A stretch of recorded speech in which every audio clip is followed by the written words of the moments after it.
Hi investors, welcome to SOIC. तो आज के इस बिजनेस एनालिसिस में हम लोग फर्स्ट टाइम एसओआईसी के चैनल में वॉलमार्ट वर्सेस डीमार्ट करने वाले हैं। तो बेसिकली एसओआईसी में जब हम कोई भी कंपनी को पढ़ते हैं, हम कोई भी बिजनेस को एनालाइज करते हैं, तो हम लोग ये कॉन्शियसली ट्राई करते हैं कि इंटरनेशनली उस बिजनेस के अंदर क्या हुआ है, उस सेक्टर के अंदर क्या हुआ है, तो उसको भी हम साथ साथ पढ़ें। क्यों हम वॉलमार्ट का डीमार्ट के साथ कंपैरिजन कर रहे हैं, क्यों हम डीमार्ट का वॉलमार्ट साथ कंपैरिजन कर रहे हैं? इसका रीजन ये है क्योंकि वॉलमार्ट पिछले 50-60 साल में एक्चुअली ऑफलाइन रिटेल में नंबर 1 कंपनी रही है अक्रॉस द वर्ल्ड।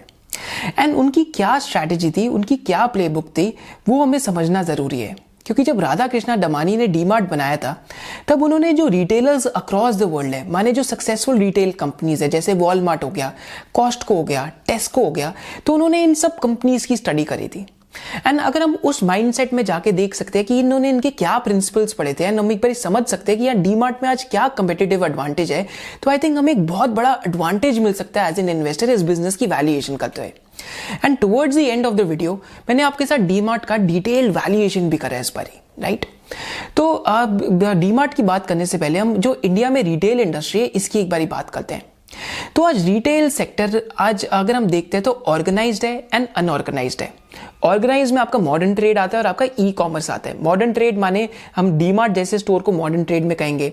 अगर हमने जो उसके स्टोर्स देखे रिलायंस और स्पेंसर के, तो वो भी मॉडर्न ट्रेड में आएंगे। बिग बाजार भी मॉडर्न ट्रेड में आएगा। वेराज अगर हम अनऑर्गेनाइज स्टोर्स की बात करते हैं, तो बेसिकली जो हमारे घर के आसपास किराने की दुकान है, वो एक अनऑर्गेनाइज ट्रेड के अंदर आ जाती है। तो इस टाइम पे जो ऑर्गेनाइज रिटेल है, उसकी ग्रोथ कुछ 20 to 25% CAGR पे चल रही है। whereas अनऑर्गेनाइज रिटेल की ग्रोथ इस टाइम पे 8 to 10% CAGR पे चल रही है। माने कि जो ऑर्गेनाइज रिटेल है, वो अनऑर्गेनाइज रिटेल से इस टाइम पे मार्केट शेयर खींच रहा है। एंड यहाँ पे एक और बहुत जो इंटरेस्टिंग चीज है जो आपको नोटिस करनी चाहिए, काफी लोग ये बात नहीं करते, हम लोग आपके साथ बात करेंगे कि हर एक सेक्टर में डिफरेंट मेजरिंग रॉड होती है। माने हर एक सेक्टर को मेजर करने के डिफरेंट तरीके होते हैं। तो रिटेल सेक्टर में आज 4 तरीके के स्टोर होते हैं। पहला तरीके का स्टोर कौन सा होता है? पहले तरीके का स्टोर बेसिकली कन्वीनियंस स्टोर होता है, जो आपके आस पड़ोस में होता है। तो इस स्टोर के अंदर जो स्क्वायर फीट है, जो साइज होता है स्टोर का, बेसिकली 1000 से 2000 स्क्वायर फीट के बीच में होता है। एंड टिपिकली यहाँ पे ग्रोसरी बिकती है, तो यहाँ पे जो ग्रोसरीज है उनकी सेलिंग काफी ज्यादा होती है। एंड प्राइमरी लोकेशन रेसिडेंशियल है, एंड यहाँ पे की प्लेयर्स आपके लोकल प्लेयर्स हैं, राइट? जो हमने किराने वाले की बात करी। फिर सेकंड आपका क्या आता है? सुपरमार्केट्स। सुपरमार्केट्स बेसिकली 2000 से 10,000 स्क्वायर फीट की होती है। एंड यहाँ पे आपके जो टिपिकल प्रोडक्ट सोल्ड है, ये आपके फूड एंड ग्रोसरी होता है। यहाँ पे फूड भी बिकते हैं, साथ साथ ग्रोसरी भी बिकती है। और यहाँ पे प्राइमरी लोकेशन क्या है? रेसिडेंशियल एरियाज और मॉल्स के अंदर। तो यहाँ पे एग्जाम्पल आपका फूड बाजार आ गया, रिलायंस फ्रेश आ गया, आपके मोर आ गए, राइट? तो यहां इन टाइप के स्टोर्स को हम सुपरमार्केट्स कहते हैं। तीसरे टाइप के आपके स्टोर्स कौन से होते हैं? ये आपकी हाइपर मार्केट्स होती हैं। हाइपर मार्केट्स क्या होती हैं कि इनका साइज कुछ 75,000 स्क्वायर फीट से 1.5 लाख स्क्वायर फीट के बीच में। एंड जनरली ये जो हाइपर मार्केट्स हैं मॉल्स के अंदर होती हैं। और यहाँ पे फूड और ग्रोसरी, आपके जो एपरल्स हैं, आपके जो इलेक्ट्रॉनिक्स हैं, आपके हाउस होल्ड आइटम और फर्नीचर से लेके आपको सब कुछ मिलता है यहाँ पे कुछ एग्जांपल्स आपके बिग बाजार हैं, डी मार्ट है, स्पेंसर हाइपर है और रिलायंस स्मार्ट है, राइट? एंड लास्ट तरीके के स्टोर आपके डिपार्टमेंट स्टोर होते हैं, जो 20,000 से 50,000 स्क्वायर फीट के बीच में है। तो यहाँ पे आपको जो क्लोथिंग है वो मिलती है, होम डेकोर मिलता है, फर्नीचर मिलता है, अप्लायंसेस मिलते हैं और कॉस्मेटिक्स मिलते हैं। ये भी मॉल के अंदर होते हैं जनरली। एंड यहाँ पे पैंटलून्स, लाइफस्टाइल, शॉपर स्टॉप और सेंट्रल करके एक ब्रांड है जो इस टाइप के स्टोर्स के अंदर आता है। तो ये तो आपके basically type of retail businesses हैं। तो यहाँ पे डीमार्ट एक्चुअली है तो एक जो बड़ा वाला स्टोर है उसकी कैटेगरी में आता है, पर डीमार्ट के अंदर कन्वीनियंस स्टोर के भी बहुत कैरेक्टरिस्टिक्स हैं। क्योंकि डीमार्ट आज क्या करता है कि डीमार्ट सिर्फ 3 ही टाइप्स के प्रोडक्ट्स बेचता है, मतलब 3 ही कैटेगरीज में काम करता है। पहला सेगमेंट जिसमें डीमार्ट काम करता है वो बेसिकली आपकी ग्रोसरीज एंड फूड आइटम्स है। तो यहाँ पे आपके क्या आते हैं? यहाँ पे आपके स्टेपल्स आते हैं, आपका प्रोसेस फूड आता है, डेयरी आता है, जो हम दूध देखते हैं, बटर की बात करते हैं, घी की बात करते हैं, फ्रोजन प्रोडक्ट्स आते हैं यहाँ पे, एंड यहाँ पे बेवरेजेस आते हैं फूड आइटम्स में। एंड टिपिकली यहाँ पे आपका ग्रॉस मार्जिन 12 से 25% के बीच में होता है, बट हम इसको लोअर साइड पे लेंगे, 12 से 15% के बीच में, राइट? एंड डीमार्ट के रेवेन्यू का आज ये कुछ 52% के आसपास है। सेकेंड कैटेगरी जिसमें डीमार्ट काम करता है, that is your non FMCG product, non food product, sorry. तो नॉन फूड प्रोडक्ट्स क्या होते हैं? ये आपकी होम केयर आइटम्स हैं, पर्सनल केयर प्रोडक्ट्स हैं, टॉयलेटरीज हैं, क्रीम्स की एग्जांपल आ गया है यहाँ पे, जो हमारी टूथपेस्ट आती है वो इसके अंदर एक एग्जांपल आ गया, राइट। तो ये डीमार्ट के रेवेन्यूज में आज कुछ 20% के आसपास है। एंड लास्ट सेगमेंट जिसमें डीमार्ट काम करता है that is your general merchandise and apparels, माने जो आपके टॉयज हैं, गेम्स हैं, क्रॉकरी है, प्लास्टिक गुड्स हैं, गारमेंट्स है, फुटवेयर है, और जो यूटेंसिल है और जो होम अप्लायंसेस है, ये सारी चीज़ें जनरल मर्चेंडाइज में आती है। एंड डीमार्ट की स्ट्रैटेजी क्या है कि डीमार्ट क्या करता है कि जो इनके जो पहले दो सेगमेंट है, बेसिकली आपका जो नॉन फूड सेगमेंट है एंड जो आपका फूड एंड ग्रोसरी सेगमेंट है, ये यहाँ से बहुत लोगों को खींच के लाता है, क्योंकि यहाँ पे इन्वेंट्री टर्नओवर काफ़ी ज़्यादा होता है। क्योंकि इतने ज़्यादा लोग स्टोर्स में आते हैं, तो क्योंकि लोग स्टोर्स में आ रहे हैं, तो फिर जो आपका जनरल मर्चेंडाइज है उसमें मार्जिन ज़्यादा होता है। तो पहले दो आपके जो सेगमेंट्स हैं वो लोगों को स्टोर में लाने के लिए, तीसरा सेगमेंट है आपका जो मार्जिन है उसको कमाने के लिए। तो डीमार्ट के सेगमेंट पे ये आज सेगमेंट पे ये कर रहा है। पर इससे पहले हम आगे बात करें, आज एक बहुत ज़रूरी चीज़ है जो हमें बात करनी चाहिए कि रिटेल बिजनेस डिफिकल्ट बिजनेस क्यों है। क्योंकि रिटेल बिजनेस और बैंकिंग बिजनेस में बहुत सिमिलैरिटीज़ है। क्या सिमिलैरिटीज हैं कि आपको ऑल ओवर द वर्ल्ड इतनी ज्यादा सक्सेसफुल रिटेल बिजनेसेस नहीं मिलेंगे एंड आपको ऑल ओवर द वर्ल्ड इतने ज्यादा सक्सेसफुल बैंकिंग बिजनेसेस नहीं मिलेंगे। इंडिया में भी आप हार्डली 4-5 बैंक्स को आप ऑन योर फिंगर काउंट कर सकते हैं जो सक्सेसफुल रह चुके हैं, राइट। क्योंकि इन सेक्टर्स में इनहेरेंटली एक प्रॉब्लम है, राइट। रिटेल सेगमेंट में क्या प्रॉब्लम है इसको समझने के लिए हम लोग एक केस स्टडी करेंगे सुभिक्षा नाम की कंपनी की। तो सुभिक्षा वॉज अ कंपनी जिसका भी सेम टैगलाइन था डीमार्ट जैसा। तो यहाँ पे डीमार्ट और वॉलमार्ट बेसिकली जो वैल्यू कॉन्शियस रिटेल है उसके अंदर है, वैल्यू रिटेल के अंदर, माने एमआरपी से नीचे सामान बेचते हैं, जिससे जो मिडिल क्लास है वो बहुत ज्यादा आती है स्टोर के अंदर। तो सुभिक्षा भी ऐसे स्टार्ट हुआ था। पर सुभिक्षा के साथ गलती क्या हुई जो डीमार्ट नहीं कर रहा गलती, कि सुभिक्षा ने काफी जल्दी स्केल अप कर दिया। माने उन्होंने इतनी जल्दी स्केल अप कर दिया, जैसा कि हम यहाँ देख सकते हैं कि कितने टाइम में उनके स्टोर स्केल अप हो गए। तो सुभिक्षा के साथ क्या प्रॉब्लम हुई कि मार्जिन आपका लो था, राइट। अब लोकल इकोनॉमीज ऑफ स्केल का जो एक कॉन्सेप्ट है हम समझेंगे वो नहीं बना पाए एंड आपका कैश फ्लो पॉजिटिव नहीं था। माने आपके जो कैपेक्स की रिक्वायरमेंट थी, माने जो आपका कैपेसिटी एक्सपेंशन पे खर्चा था, वो आपके कैश फ्लो फ्रॉम ऑपरेशन से ज्यादा था। हिंदी में हम इसको एक बहुत अच्छी चीज कहते हैं कि आप अपनी चादर से अपने पैर बाहर निकाल रहे थे। तो सुभिक्षा ने बेसिकली ये चीज करी एंड साथ साथ 2008-9 का जब क्राइसिस आया तो that was the last straw जिससे सुभिक्षा खत्म हो गया, क्योंकि डेट भी थी आपके पास, मार्जिन भी आपका लो था एंड साथ साथ आप एक्सपेंशन भी एक अनकंट्रोल्ड पेस पे कर रहे थे। इस वजह से जब हम डीमार्ट के जो आज सीईओ हैं, जब उनका इंटरव्यू सुनते हैं तो वो बार बार एक ही चीज हमें बार बार बोलते हैं कि हमें, जब हम लोग कंपनी के अंदर आए थे तो डमानी जी ने हमें एक ही चीज बोली थी कि आप बिजनेस को स्केल करने में टाइम लगाइए, पहले बिजनेस की जो इकोनॉमिक्स है उसको समझिए, पहले बिजनेस की इकोनॉमिक्स को राइट कीजिए, इससे पहले हम इसको स्केल करें, क्योंकि रिटेल बिजनेस एक डिफिकल्ट बिजनेस है। इसके साथ अब हम जो वॉलमार्ट है और डीमार्ट है उसका कंपैरिजन स्टार्ट करते हैं, क्योंकि वॉलमार्ट एक बहुत इंटरेस्टिंग कंपनी रह चुकी है। यहाँ पे हम डीमार्ट और वॉलमार्ट की सिमिलैरिटीज देखते हैं। पहली सिमिलैरिटी क्या है कि डीमार्ट और वॉलमार्ट दोनों EDLP स्ट्रैटेजी फॉलो करते थे। तो वॉलमार्ट एक्चुअली 1960s और 70s में 71 से लेके 95 तक वॉलमार्ट का गोल्डन फेज था। तो उस टाइम पे वॉलमार्ट EDLP स्ट्रैटेजी काफी फॉलो करता था, डीमार्ट भी EDLP स्ट्रैटेजी फॉलो करता है। EDLP का मतलब क्या है, everyday low prices, and DMart साथ साथ EDLC स्ट्रैटेजी भी फॉलो करता है, that is everyday low cost. तो इसका मतलब क्या एक बारी समझते हैं। तो जो EDLP स्ट्रैटेजी है वो आपकी क्या बात करती है कि the EDLP strategy is based on offering low prices on an everyday basis, माने हर रोज आप लो प्राइसेस ऑफर करेंगे, ठीक है, bye achieving low procurement and operating cost, माने आपके कॉस्ट ऑफ ऑपरेशन भी काफी नीचे होएगा और आपके प्रोक्योरमेंट कॉस्ट भी लो होंगे, माने आप वेंडर से ले रहे हैं तो वो भी आप सस्ते पे लेंगे, राइट। एज कंपेयर टू एक स्ट्रैटेजी, माने EDLP और एक और स्ट्रैटेजी में क्या फर्क हो सकता है कि कुछ रिटेलर्स सिर्फ कुछ दिन पे डिस्काउंट लगाते हैं, पर EDLP स्ट्रैटेजी क्या कहती है कि हर रोज ही डिस्काउंट है, हर रोज ही आपको सबसे सस्ता प्राइस मिलेगा। एंड सेकंड स्ट्रैटेजी क्या है यहाँ पे, EDLC strategy, that is everyday low cost. अब एवरीडे लो कॉस्ट जो स्ट्रैटेजी है वो आपको क्या कहती है कि ये स्ट्रैटेजी क्या रिक्वायर करती है कि आप हर रोज के बेसिस पे कॉस्ट को मिनिमाइज कीजिए, प्रोक्योरमेंट पे ध्यान दीजिए, सप्लाई पे ध्यान दीजिए, ऑपरेटिंग कॉस्ट पे ध्यान दीजिए, इसको ज्यादा से ज्यादा मिनिमाइज करने की कोशिश कीजिए। The focus is on to provide low prices across product categories and product sub categories within these categories every day, right. तो बेसिकली EDLP एंड EDLC स्ट्रैटेजी म्यूचुअली एक्सक्लूसिव है। अगर आपके ऑपरेटिंग कॉस्ट लो हो पाएंगे तभी आप अपने जो कस्टमर्स हैं उनको बेनिफिट पास ऑन कर पाएंगे इन टर्म्स ऑफ प्राइसेस। तो ये तो EDLP और EDLC स्ट्रैटेजी है। सेकेंड की स्ट्रैटेजी यहाँ पे क्या है, और मतलब इस सिमिलैरिटीज में आई थिंक मैं आपको डीमार्ट का जो फ्लाई व्हील है वो भी समझाऊंगा जो बहुत इंपॉर्टेंट है, साथ साथ कॉस्टको का भी फ्लाई व्हील समझाऊंगा।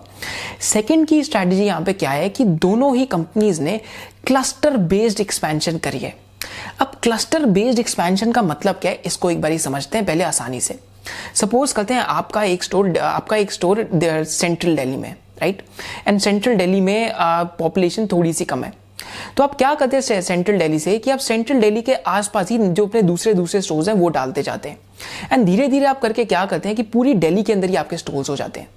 तो इससे आपको क्या क्या फायदे होते हैं? पहला फायदा, आपका जो ट्रांसपोर्टेशन कॉस्ट है वो घट जाता है, राइट, क्योंकि आपके जो नंबर ऑफ ट्रक्स यूज्ड हैं वो भी गिर जाएंगे।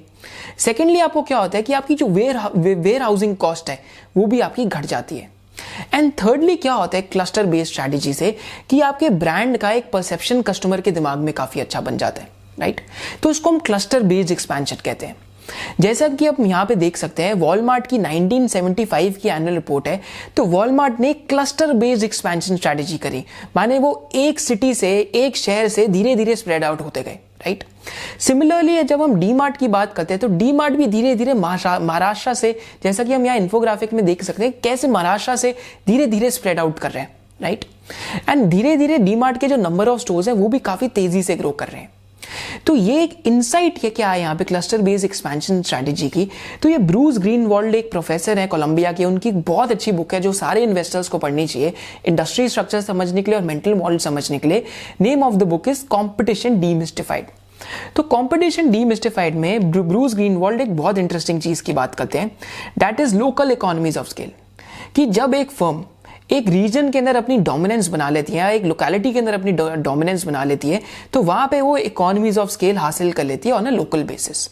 माने आपका ट्रांसपोर्टेशन कॉस्ट घट जाता है, जैसे हमने बात करी, आपकी कस्टमर पॉपुलैरिटी बढ़ जाती है, एंड आपके जो वेयर हाउसिंग कॉस्ट है वो भी गिर जाते हैं। तो ये इस बुक का ये जो आइडिया था ये बहुत इंटरेस्टिंग है, एंड वॉलमार्ट और डीमार्ट दोनों के बिजनेसेस में लगता है। जैसा कि हम यहाँ डीमार्ट की कॉन कॉल में देख सकते हैं, तो डीमार्ट की स्ट्रैटेजी क्या है कि 70% जो पैसा है, जो 70% ये केपेक्स करेंगे, 70% केपेक्स ये एग्जिस्टिंग ज्योग्राफीज में करेंगे। माने जहां जहां इनके स्टोर्स ऑलरेडी हैं, जैसे महाराष्ट्र के अंदर इनके स्टोर्स ऑलरेडी हैं, जैसे हम यहाँ पे और देख सकते हैं जो और भी रीजन्स में इनके स्टोर हैं, गुजरात में ऑलरेडी है। तो इन स्टेट्स में ऑलरेडी क्योंकि यहाँ पे स्टोर्स हैं तो इनके लिए सेंस बनता है कि 70% पैसा हम इन्हीं एसी रीजन के अंदर डालें कैपेक्स करने के लिए, एंड जो बाकी 30% पैसा है ये जो न्यू शहर है उसके अंदर जाने के लिए करेंगे, जो नए नए शहर है। तो इसका मतलब क्या है कि ये क्लस्टर बेस्ड एक्सपेंशन स्ट्रैटेजी कर रहे हैं ताकि लोकल इकोनॉमीज ऑफ स्केल इनके पास धीरे धीरे बढ़ती जाए।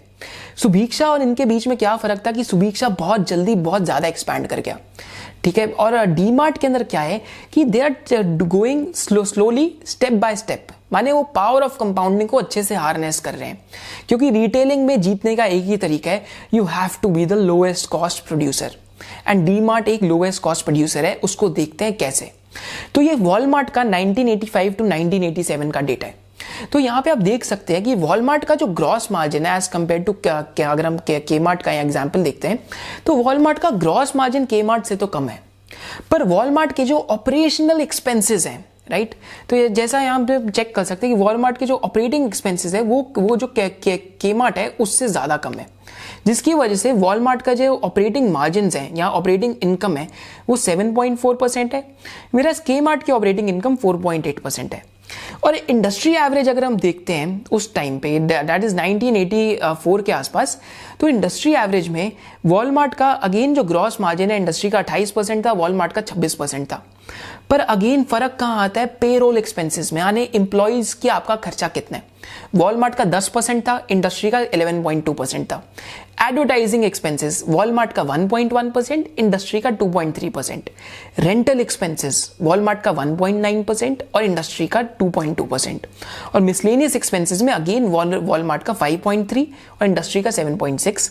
एंड साथ साथ टोटल SG&A जो सेलिंग आपके जो selling general and administrative cost है वो वॉलमार्ट के 18.4% थे, वेराज इंडस्ट्री के 23.3% थे, जिसकी जिसकी वजह से वॉलमार्ट का जो ऑपरेटिंग मार्जिन था वो 8.7% था और वेरास इंडस्ट्री का ऑपरेटिंग मार्जिन 5.9% था। तो वॉलमार्ट और डीमार्ट के बीच में एक सबसे बड़ी सिमिलैरिटी क्या है कि दोनों ऑपरेशनली बहुत एक टाइट शिप रन करते हैं। रिटेल बिजनेस में जीतने के लिए अगर आप बैक एंड पे कॉस्ट को कंट्रोल कर सकते हैं तो फ्रंट एंड पे प्राइसेस अपने आप कंट्रोल हो जाते हैं। इसको हम कहते हैं वर्चुअस साइकिल, जो हम डीमार्ट के केस में भी देखेंगे। कॉस्ट कंट्रोल आप पास ऑन करते रहते हैं अपने कंज्यूमर को, राइट, जिसकी वजह से और कंज्यूमर आएगा, जिसकी वजह से आपके जो सप्लायर्स हैं उनके ऊपर आपके पास लेवरेज ज्यादा आएगी, जिसकी वजह से आप और सस्ते पे माल ले सकते हैं, अगेन जिससे आप और प्राइसेस सस्ते कर सकते हैं, जिससे अगेन और कस्टमर आएगा, राइट। तो यहां पे अगर हम डीमार्ट के ऑपरेशनल एक्सपेंसेस देखते हैं as compare to their competitors, so again यहां पे डीमार्ट का जो एडवर्टाइजिंग एक्सपेंस है वो 0 है इस टाइम पे as compare to Spencer's and Big Bazaar. तो स्पेंसर का 1.8% है, वेरास बिग बाजार का 2.2% है। एम्प्लॉय कॉस्ट अगेन अगर हम डीमार्ट का देखते हैं तो हमने डीमार्ट की एनुअल रिपोर्ट से कॉन्ट्रैक्ट लेबर भी डाला था यहाँ पे, क्योंकि डीमार्ट कॉन्ट्रैक्ट लेबर भी यूज करता है। तो डीमार्ट का 3.9% है, स्पेंसर का 7% है, वेरास बिग बाजार का 5% है। वन ऑफ द रीजंस ये है कि डीमार्ट एक्चुअली जो टीयर 1 टीयर 2 यूनिवर्सिटीज हैं या फिर जो भी आपके IIM ग्रेजुएट्स हैं उनको हायर नहीं कर रहे, तो इसकी वजह से इनका एम्प्लॉय कॉस्ट कंट्रोल्ड है एंड कॉन्ट्रैक्ट लेबर को भी यूज कर रहे हैं। अगर हम अदर एक्सपेंसेस देखते हैं as a percentage of total income, माने जो मिसलेनियस एक्सपेंसेस या पूरा टोटल अदर एक्सपेंसेस क्या है, तो डीमार्ट का 4.9% है, स्पेंसर का 9.8% है, बिग बाजार का 5.44% है। वेरास ग्रॉस मार्जिन डीमार्ट के लोएस्ट है, राइट। तो ग्रॉस मार्जिन लोएस्ट होने के बावजूद भी डीमार्ट का जो ऑपरेटिंग मार्जिन और ROCE है ऑलमोस्ट इन सारे बिजनेसेस से ज्यादा हाई है, राइट। तो this is the part of a conscious strategy. Before we proceed, अगर किसी को ये जानना है कि एनुअल रिपोर्ट में से डीप इनसाइट्स कैसे लेके आते हैं, कॉन्फ्रेंस कॉल्स में से डीप इनसाइट्स कैसे लेके आते हैं, क्या क्या टूल्स ऑफ रिसर्च यूज करते हैं, या फिर क्या क्या चीजें देखते हैं फॉरेंसिक अकाउंटिंग में, या फिर क्या SOIC की चेकलिस्ट है, एंड साथ साथ SOIC का पोर्टफोलियो क्रिएशन क्राइटेरिया क्या है, all of these things are covered in SOIC intensive course. और इसके साथ साथ SOIC इंटेंसिव कोर्स में हम इस कोर्स को रेगुलरली अपडेट करते रहते हैं विद SOIC कंटिन्यूअस लर्निंग्स, क्योंकि हमें लगता है कि स्टॉक मार्केट एक ऐसी चीज है जो कंटिन्यूअस इन नेचर है। तो हम आपको जो न्यू केस स्टडीज है उनके साथ भी अपडेट करते रहते हैं, एंड साथ साथ अब एनुअल रिपोर्ट का भी सीजन आ रहा है, तो SOIC कंटिन्यूअस लर्निंग में तो न्यू जब एनुअल रिपोर्ट्स आएंगे हम उनका भी एनालिसिस डालते रहेंगे। तो link to the course is mentioned in the description below. Now coming back to DMart, तो दोनों वॉलमार्ट और डीमार्ट के प्रमोटर्स बेसिकली एक तरीके के इंटेलिजेंट फैनेटिक्स हैं। तो जब हम सैम वॉल्टन की बात करते हैं तो इनके ऐसे किस्से भी थे। तो सैम वॉल्टन की यहाँ पे हमने इनकी बुक भी पढ़ी थी, मेड इन अमेरिका। तो मैं जितने भी इन्वेस्टर्स उनको रेकमेंड करता हूँ, अगर आपको रिटेल बिजनेस समझना है तो आप ये बुक भी पढ़ सकते हैं। तो इनकी बुक में एक बहुत इंटरेस्टिंग इंसिडेंट था कि आई थिंक ब्राजील के अंदर इनको जेल हुई थी, राइट। ब्राजील के अंदर जेल इसलिए हुई थी क्योंकि ब्राजील में कोई रिटेलर था, ये उसके नीचे झुक के जो रैक्स थे उनके बीच का डिफरेंस देख रहे थे जमीन पे लेट के, राइट। तो जो रिटेलर है उसने इनके अगेंस्ट पुलिस को बुला दिया था, and again this was a very odd incident because इतना ज्यादा बिजनेस के लिए इनके पास इतना ज्यादा पैशन था कि ऐसी भी चीजें करने के लिए रेडी थे।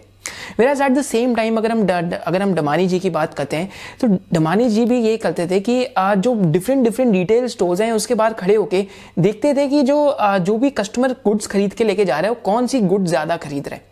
इसका एक बहुत बड़ा इंसाइट है जो मैं आपको डीमार्ट के फ्लाई व्हील में बताऊंगा वो ऐसा क्यों करते थे। एंड अगर हम डमानी जी की बात करते हैं तो यहाँ पे एक बहुत इंटरेस्टिंग चीज है कि डमानी जी भी एक्चुअली में एक वैल्यू इन्वेस्टर है, एंड इन्होंने वैल्यू इन्वेस्टिंग के कौन से ट्रेड्स डीमार्ट के बिजनेस में लगाए एक बार ही उसको देखते हैं। तो पहला जो इन्होंने ट्रेड लगाया है that is belief in the power of compounding. तो डीमार्ट की जब हम बात करते हैं तो डीमार्ट एक्चुअली 2000 के अंदर स्टार्ट हुआ था, बट 2000 से लेके 2010 तक डीमार्ट के इतने ज्यादा स्टोर्स नहीं खुले थे, बट 2010 के बाद बहुत ज्यादा स्टोर्स खुल रहे हैं, राइट।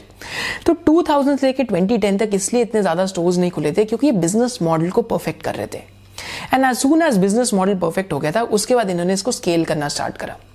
बट ये सब किस वजह से पॉसिबल था, that is belief in the power of compounding. तो जो इनके CEO है ये इंटरव्यू में भी बताते हैं कि retail is a very boring business. तो आपको बहुत छोटी छोटी चीजें हर रोज बेसिस पे सही करनी पड़ती हैं ताकि लंबे समय में आपका कुछ बड़ा बिजनेस बन पाए। तो पावर ऑफ कंपाउंडिंग एक ऐसी चीज है जो एक साधारण चीज को भी बहुत बड़ी चीज बना सकती है अगर आप एक चीज को लंबे समय तक करते रहें, राइट। सेकेंड इनकी जो वैल्यू इन्वेस्टिंग का ट्रेड था यहाँ बिजनेस में कैसे काम आया, मेजरली जो इन्होंने इस बिजनेस के अंदर एवरेजिंग अप करी। तो काफ़ी वैल्यू इन्वेस्टर जब पोर्टफोलियो बनाते हैं तो most of the times best strategy क्या होती है पोर्टफोलियो के अंदर इन्वेस्ट करने की कि सेम स्टॉक्स के अंदर ही आप एवरेज अप कर लें। तो सिमिलरली इन्होंने बिजनेस के अंदर फोकस करके और स्टोर्स लगाए, बिजनेस के अंदर और इन्वेस्टमेंट करी एंड इंटरनल अक्रूवल से ही माने कम कर्जा लिए एक स्टोर के जो इंटरनल अक्रूवल है उसी से दूसरे स्टोर खोलते गए, राइट। साथ साथ पावर ऑफ कैश फ्लो। तो यहाँ पे डीमार्ट में एक बहुत इंटरेस्टिंग चीज क्या है कि कैश फ्लो फ्रॉम ऑपरेशंस की अगर हम यहाँ पे ग्रोथ देखें तो लास्ट 10 इयर्स में cash flows from operation have been growing by a lot. And इसका इंपॉर्टेंस क्या है, अगर आपके पास सीएफओ अच्छा है, अगर मेरे पास ज्यादा अच्छा कैश आ रहा है एट द एंड मेरे गल्ले के अंदर, that is cash flow from operations, तो बेसिकली मैं इंटरनल अक्रूवल में ज्यादा इन्वेस्टमेंट कर सकता हूँ। बेसिकली मेरे को कर्जा नहीं लेना पड़ेगा और स्टोर्स खोलने के लिए। तो ये सीएफओ की पावर है कैश फ्लो फ्रॉम ऑपरेशंस की। तो वैल्यू इन्वेस्टर्स भी ऐसी कंपनीज देखते हैं जहां पे cash flow from operation positive हो। फिर गेटिंग द थीसिस राइट, पहले बिजनेस को सही लेके गए, फिर इन्होंने स्केल अप करना स्टार्ट करा। तो हम इन्वेस्टिंग में भी थीसिस बनाते हैं, फिर देखते हैं कि हमारी थीसिस सही जा रही है गलत जा रही है, तो वो करना जरूरी है। फिर better businessman is equal to a better investor and a better investor is equal to a better businessman. तो इन्होंने सेम स्ट्रैटेजी बिजनेस के अंदर इंप्लीमेंट करी, कॉस्ट के ऊपर कंट्रोल करा। वैल्यू इन्वेस्टिंग का क्या प्रिंसिपल है, जब हम लोग भी किसी कंपनी में इन्वेस्ट करते हैं तो हम लोग की वेरिएबल्स ढूंढते हैं, राइट। जैसे अगर मैं डीवीज लेबोरेटरीज की बात करता हूं तो वहां पे मैं की वेरिएबल्स क्या देखूंगा कि इस कंपनी का ग्रॉस मार्जिन कितना है, कितने डीएमएफ फाइलिंग है, किस मॉलिक्यूल के अंदर लीडरशिप है, right. And as compare to industry इनके ग्रॉस मार्जिन इतने ज्यादा हाई क्यों है। तो हर एक बिजनेस के की वेरिएबल्स अलग होते हैं। फार्मा का की वेरिएबल अलग होएगा, आईटी का की वेरिएबल अलग होएगा, किसी टोबैको बिजनेस का की वेरिएबल अलग होएगा, एफएमसीजी का अलग होएगा। तो यहाँ पे जो इनके की वेरिएबल्स थे that is same store sales growth, number of stores and basically आपका operating expenditure as compare to your peers. इन्होंने जो की वेरिएबल्स है उनको एकदम सही करा। तो वैल्यू इन्वेस्टिंग का ये भी बहुत बड़ा ट्रेट है कि अगर आप सही हुए तो आप बता सकते हैं कि मैं सही क्यों था, अगर आप गलत हुए तो आप ये भी बता सकते हैं मैं गलत क्यों था। तो थीसिस बनाने का मतलब ही यही होता है। और अगर हम इनके वैल्यू इन्वेस्टिंग ट्रेड्स देखते हैं तो इनका लॉन्ग टर्म अटेंशन स्पैन था। Value investors generally long term focused होते हैं, जैसे हम लोग भी लॉन्ग टर्म फोकस्ड हैं, तो यहाँ पे इनका भी लॉन्ग टर्म अटेंशन स्पैन था। बिजनेस 20 साल के पर्सपेक्टिव से करा, 20-25 साल के पर्सपेक्टिव से। फिर एबिलिटी टू से नो, तो सुभीक्षा के केस में हमने देखा कि वो कितनी जल्दी स्केल कर गया एंड कितनी जल्दी बैंकरप्ट हो गया। तो यहाँ पे इनके पास एबिलिटी टू से नो थी। वैल्यू इन्वेस्टिंग में भी एक बहुत की प्रिंसिपल है कि उन अपॉर्चुनिटीज को नो बोल दीजिए जहां पे आपको लगता है कि आपका कैपिटल डिस्ट्रॉय हो सकता है। वॉरेन बफेट के 2 रूल्स ऑफ इन्वेस्टिंग है। First rule is do not lose money, second rule is do not forget rule number 1। तो इन्होंने सेम रूल्स बिजनेस के अंदर इंप्लीमेंट करे, इंटरनल अक्रूवल से धीरे धीरे ग्रो करते गए। सुभीक्षा की तरह बहुत जल्दी स्केल नहीं करा और कर्जा बहुत ज्यादा नहीं लिया। सो अगेन एबिलिटी टू से नो एंड और 2 प्रिंसिपल्स वैल्यू इन्वेस्टिंग के जो इन्होंने अप्लाई करे कि इनका रिटर्न ऑन कैपिटल एम्प्लॉयड हमेशा ज्यादा था एंड अगेन जो वेरिएबल्स थे उनको ये मैक्सिमाइज करते गए। सो अगेन एक वैल्यू इन्वेस्टर जब बिजनेस को अच्छे से करता है एंड जब एक बिजनेसमैन एक वैल्यू इन्वेस्टर की नजरों से दुनिया को देखता है, again this is the end result that we get. DMart की सक्सेस के बारे में बात करने से पहले कि डीमार्ट का फ्लाई व्हील क्या है, कि क्या यहाँ पे पॉजिटिव वर्चुअस साइकिल था, पहले मैं आपको बताऊंगा कॉस्टको के बारे में। तो Costco again is an international retailer जो यूएस के अंदर है। एंड कॉस्टको की बिजनेस स्ट्रैटेजी क्या है कि कॉस्टको काफी सारा प्राइवेट लेबल्स भी करता है एंड काफी ज्यादा बल्क में कमोडिटीज जो गुड्स है उनको सेल करता है। बेसिकली अगर आप 100 ग्राम्स की मेयोनीज लेने जा रहे हैं तो आपको कॉस्टको में 1.5 kgs की मिलेगी। बट एक चीज गारंटीड है, जो आपको कॉस्टको में प्राइस मिलेगा वो आपको कहीं और नहीं मिलने वाला। क्योंकि कॉस्टको जब अपने स्टोर के अंदर गुड्स बेचता है तो basically no profit no loss पे बेचता है, इन अ वे बहुत कम मार्कअप रखता है। ऐसा क्यों? क्योंकि कॉस्टको अपने गुड्स पे तो पैसा कमाना ही नहीं चाहता। कॉस्टको पैसा कहां पे कमाता है? अपनी मेंबरशिप्स पे। तो कॉस्टको का अगर हम बिजनेस मॉडल देखते हैं तो कुछ ऐसा है। तो कॉस्टको के प्राइसेस सबसे लोएस्ट है एंड लोएस्ट प्राइसेस की वजह से मोस्ट मेंबरशिप्स बिकती हैं। तो इनकी मेंबरशिप कुछ $60 पर ईयर की है एंड 27% यूएसए के पास इनकी मेंबरशिप है, मतलब उनकी पॉपुलेशन के पास। क्योंकि ज्यादा मेंबरशिप्स बिकती हैं इससे सेल काफी ज्यादा होती है एंड क्योंकि सेल काफी ज्यादा होती है इसकी वजह से इनके पास जो सप्लायर्स हैं उनके पास बहुत लेवरेज आती है, माने जिसकी वजह से और ये प्राइसेस कम कर सकते हैं क्योंकि बहुत बल्क में माल खरीद रहे हैं। एंड क्योंकि इतना ज्यादा ये बल्क में ले रहे हैं, प्राइसेस और कम होते हैं, तो ये प्राइस अपने पास रिटेन नहीं करते बेनिफिट, ये प्राइस बेनिफिट अगेन कस्टमर को दे देते हैं, राइट। एंड यहाँ पे कॉस्टको की एक की स्ट्रैटेजी क्या है? SKU, माने कितना स्टॉक कीपिंग यूनिट है, जो हम बार कोड की बात करते हैं कि आप कितने नंबर ऑफ प्रोडक्ट रखते हैं, राइट। तो अगर हम कॉस्टको का कंपैरिजन अगर हम वॉलमार्ट से करते हैं, अमेजोन से करते हैं, तो हमें पता लगता है कि कॉस्टको के पास सिर्फ 4000 SKUs है, whereas Amazon pass I think more than बहुत ज़्यादा SKUs हैं, whereas Walmart के पास 1,20,000 SKUs हैं। एंड कॉस्टको का जो रिन्यूअल रेट है मेंबरशिप का वो भी 87% के आसपास है, राइट। तो कॉस्टको का प्योर प्रॉफिट आता है मेंबरशिप से। एंड जो SKUs है इसलिए कम रखे हुए हैं, यहाँ पे अगेन एक मेंटल मॉडल आता है name known by the name of paradox of choice. माने आप कस्टमर को जितनी चॉइस देंगे कस्टमर उतना कंफ्यूज होएगा। तो कॉस्टको ने क्या करा, सपोज करते हैं अगर जितने भी लोग ये वीडियो देख रहे हैं तो काफी लोगों के घर में सिर्फ 3 टाइप्स ऑफ केचप यूज होती होंगी, 3 ब्रांड्स, एक तो हेन्स की होती होगी, या तो किसान की होती होगी, या तो मैगी की होती होगी जो नेस्ले की है, राइट। तो कॉस्टको क्या करेगा कि सिर्फ इन 3 ब्रांड्स के साथ डीलिंग करेगा। Just to give you an example, वो किसी 5वें 6ठे या 7वें ब्रांड को नहीं लेके आएगा, राइट। एंड इन 3 ब्रांड्स का ही प्रोडक्ट वो बल्क के अंदर बेचेगा। तो अगेन यहाँ पे की एलिमेंट क्या है, राइट असॉर्टमेंट। असॉर्टमेंट क्या होता है, जो आपने गुड्स रखी हुई है। अब इससे हम डीमार्ट के मॉडल में आते हैं, क्योंकि डीमार्ट ने कॉस्टको से ये चीज सीखी है, असॉर्टमेंट को राइट करना। अब हम डीमार्ट का जो फ्लाई व्हील है अब हम वो फाइनली देख सकते हैं। तो पहला क्या है, यहाँ पे डीमार्ट के लो प्राइसेस हैं, राइट। एंड लो प्राइसेस का क्या होता है कि वो low prices are passed on to the customer. तो हमने देखा था डीमार्ट का जो ग्रॉस मार्जिन है सिर्फ 15% है, जिसकी वजह से डीमार्ट के पास और कस्टमर्स आते हैं। और कस्टमर्स आते हैं तो क्योंकि इनकी असॉर्टमेंट परफेक्ट है। असॉर्टमेंट को ये कहते हैं कि assortment is an art and assortment is not science. माने ऐसी गुड्स रखी हुई हैं जो बिकने ही वाली हैं, पर उसमें भी क्या है कि बहुत ज्यादा वैरायटी नहीं रखी, सिर्फ उतनी ही वैरायटी रखी है जितनी की जरूरत है, जो बहुत ज्यादा बिकती है, जिसकी वजह से इनका इन्वेंट्री टर्नओवर इंडस्ट्री में वन ऑफ द बेस्ट है। 14.3 14.4 टाइम्स का है। माने एक साल में मैं कितनी बारी अपनी इन्वेंट्री को घुमा सकता हूं। माने ऑन एन एवरेज 25 से 26 दिन में अपनी पूरी इन्वेंट्री को खत्म कर देते हैं, जिसकी वजह से इनके पास सप्लायर के ऊपर और लेवरेज आती है, राइट। पर यहाँ पे की इनसाइट क्या है कि अपना जो सप्लायर है ये उसके साथ उधारी के दिन ज्यादा नहीं रखते। इनके ट्रेड रिसीवेबल्स बहुत, जो इनके ट्रेड पेबल्स है वो बहुत कम है। माने अपने सप्लायर को टाइम पे पैसा दे देते हैं, क्योंकि सप्लायर के साथ भी ये विन विन रिलेशनशिप मेंटेन करते हैं। तो इससे क्या होता है कि अगर कभी भी किसी प्रोडक्ट की शॉर्टेज होती है तो डीमार्ट सप्लायर की फर्स्ट प्रेफरेंस है, क्योंकि उन्हें पता है कि डीमार्ट से पैसा सबसे पहले मिलेगा। एंड अगेन क्योंकि डीमार्ट इतना बल्क में माल ले रहे हैं तो डीमार्ट को डिस्काउंट मिलता है, कम डीमार्ट डिस्काउंट पे खरीद सकता है। एंड वो डिस्काउंट डीमार्ट अपने मार्जिन्स में नहीं ऐड करता, अपने पास नहीं रखता, वो डिस्काउंट डीमार्ट कस्टमर को दे देता है। Again this is the virtuous cycle of DMart. DMart का बिजनेस ही इस साइकिल पे बिल्ट है। हम डीमार्ट की वैल्यूएशंस की बात करते हैं। फर्स्ट टाइम हम लोग एसओआईसी में आपके साथ सिनेरियो एनालिसिस करेंगे। तो FY20 में माने फाइनेंशियल ईयर 20 में इनका कुछ नेट प्रॉफिट था 1300 करोड़ का। FY21 का हम लोग इसलिए कंसिडर नहीं कर रहे क्योंकि FY21 के अंदर नंबर्स कंपेरेबल नहीं है, क्योंकि पैंडेमिक आया था। तो हम 1300 करोड़ के अगर हम नेट प्रॉफिट को अज्यूम करते हैं तो नेक्स्ट 10 ईयर में हम अज्यूम करते हैं कि ये 1300 करोड़ का इनका प्रॉफिट ग्रो करेगा ऑलमोस्ट 15% के आसपास। हम लोग कंजर्वेटिव होते हैं इसके अंदर, तो हम कंजर्वेटिव एस्टिमेट भी लेंगे, एक बार अग्रेसिव भी होकर देखेंगे। तो नेक्स्ट 10 ईयर्स बाद इनका प्रॉफिट कुछ 53 ऑलमोस्ट 5 to 59 करोड़ का हो जाएगा। तो पहले 10 साल में 15% की ग्रोथ, उसके बाद उसके अगले 10 साल में अगर हम लोग अज्यूम करते हैं कि 10% की ग्रोथ आती है, राइट। तो यहां पे जैसा हम देख सकते हैं तो कुछ 13,641 करोड़ का इनका प्रॉफिट आफ्टर टैक्स हो जाएगा आफ्टर 20 इयर्स। अब यहां पे हम एक सिंपल एक्सपेरिमेंट करते हैं और इस कंपनी को हम पी मल्टीपल देते हैं 40 टाइम्स का। तो उस टाइम पे इसका मार्केट कैप कितना आता है, 5,45,000 करोड़ से 5,45,000 करोड़ का, जो आज इनका मार्केट कैप कुछ 2 लाख करोड़ के आसपास का है।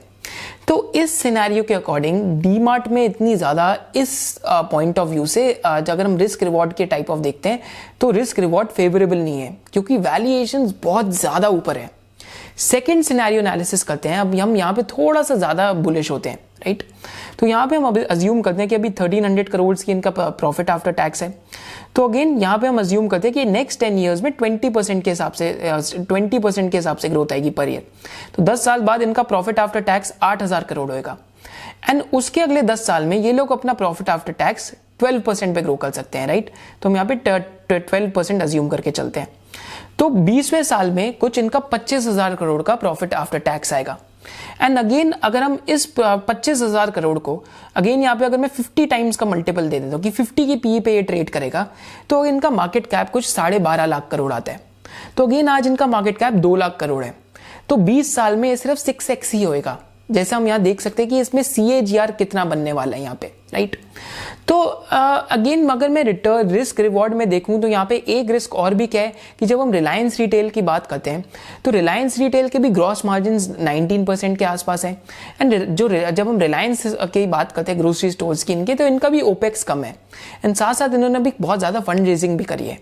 और उसके अलावा यहाँ रिटेल के अंदर डिफरेंट टाइप्स ऑफ प्लेयर्स भी एंटर कर रहे हैं। ई कॉमर्स के अंदर एंट्री हो रही है काफ़ी सारे प्लेयर्स की, काफ़ी ज़्यादा और भी लोग इनकी जो ग्रोसरी बिजनेस है उसके अंदर आ रहे हैं।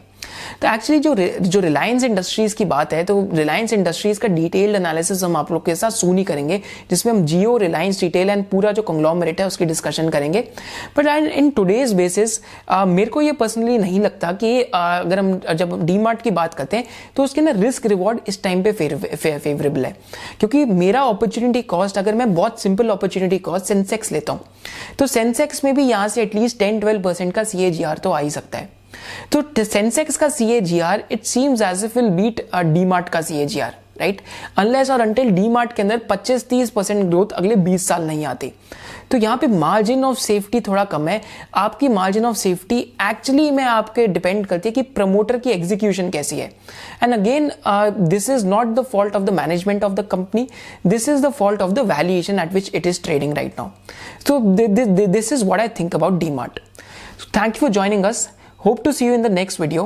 एंड मेरे को आप नेक्स्ट वीडियो का टॉपिक जरूर बताइए कि हम एस्ट्रल पॉलीटेक्निक पे करें या हम एशियन पेंट्स पे करें। Thank you for joining us, hope to see you in the next business analysis of SOIC।